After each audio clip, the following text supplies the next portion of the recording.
হচ্ছে যদি মহান আল্লাহ পরম দয়ালু হয়ে থাকেন তাহলে কেন এত নিরীহ মানুষ নিরীহভাবে মারা যায়, কেন তারা অত্যাচারিত হয়, কেন এত নিরীহ শিশুরা খাবার না পেয়ে মারা যাচ্ছে, প্যালেস্টাইনের অবস্থা কেন এরকম, নিরীহ বাচ্চারা মারা যায় কেন হয়? প্রথমে একটা জিনিস আপনি সিম্পলি বুঝেন যে পৃথিবীর যে দুনিয়াটা, এই দুনিয়াটা কিন্তু সামান্য একটা পরীক্ষা ক্ষেত্র, অর্থাৎ একটা এক্সাম হল হিসেবে চিন্তা করতে পারেন। তো ধরেন আপনিও এক্সাম দিচ্ছেন, আমিও এক্সাম দিচ্ছি, আমাদেরকে সময় দেওয়া আছে। তো এক্সাম দেওয়ার পরে এখন যে আমার খাতাটা কাটবে সে এটা ডিসাইড করতেই পারেন যে আপনি কি আমাকে 3 ঘন্টা এক্সাম দিতে দিবেন, নাকি 5 মিনিট পরেই আমি এক্সামের খাতাটা নিয়ে যাব, অথবা 5 মিনিট পরে আপনাকে বেঞ্চের উপর দাঁড় করায় রাখতে পারে, পরীক্ষা দিতে দিল না, কারণ এটা টর্চার, এবং তার বিনিময়ে সে হয়তো আপনাকে নাম্বার দিয়ে দিতে পারে। অর্থাৎ যে এখানে এক্সাম কন্ট্রোলার কিংবা যে টোটাল সিস্টেমটার মালিক, তার হাতে এই সিদ্ধান্তটা নেওয়ার সম্পূর্ণ সম্ভাবনা আছে।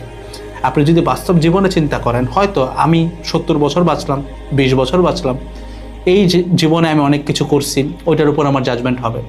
ওই দিক দিয়ে হয়তো একটা দরিদ্র শিশু যে হয়তো তার পাপ হবে কি হবে না এই খাতাটা খোলার আগেই সে মৃত্যুবরণ করলো, এবং সে অনেক কষ্ট দিয়ে মৃত্যুবরণ করলো, এবং সেটার উসিলায় তার পুরো জীবনটা মাফ হয়ে গেল। হ্যাঁ, তার মানে এই না যে কেউ যদি খুব কষ্টে মারা যায় তার মানে তার পুরো জীবন মাফ হয়ে গেছে, এটার মালিক আল্লাহ। তবে যেহেতু মহান আল্লাহ একজন পরীক্ষক, আমাদের স্রষ্টা, মহান পরীক্ষক, তিনি বিচার দিবসের মালিক, শ্রেষ্ঠ বিচারক, সো এই পরীক্ষাটাও কিন্তু মহান আল্লাহরই সেট করা। তো আপনি এমন একজন মানুষকে, আস্তাগফিরুল্লাহ, আপনি এমন একজনকে প্রশ্ন করতেছেন, এমন একজন সত্তাকে আপনি প্রশ্ন করতেছেন যে এই টোটাল সিস্টেমটারই মালিক, অর্থাৎ এক্সাম সিস্টেমটারই মালিক। এখন তার নিয়ম অনুযায়ী ভাই জিনিসটা চলে। এখানে আমি আপনি প্রশ্ন করার কেউ না। এটা তো আমাদের স্কুল কলেজের পরীক্ষা না যে আমি প্রশ্ন করবো যে আমি 5 পাতা লিখে 10 পাইলাম, ও 2 পাতায় কেন 10 পাইলাম। অনেক ক্ষেত্রে মহান আল্লাহ তাকে একটা খুব ইন্টেন্স লেভেলের সাফারিং দিয়ে তাকে কিন্তু পরকালে অনেক শান্তি দিতে পারে।